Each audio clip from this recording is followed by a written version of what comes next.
Well, this has been a long time coming. For those who follow my channel for the past 10 years, I still have the 87 Dodge Dakota pickup.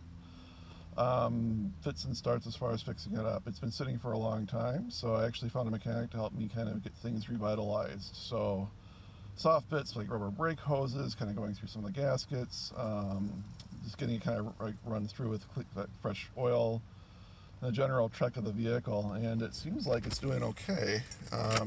If I go ahead and we can start it up. As you can see by the temperature gauge, it's a hot start, so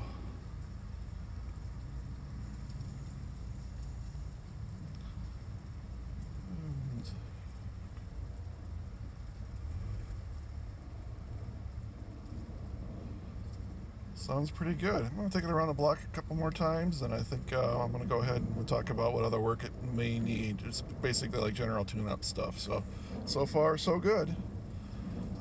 This is a short video. I apologize for the brevity, but this is about kind of pressed for time. So just appreciate everybody following my page, and hopefully I'll have more Dakota updates soon.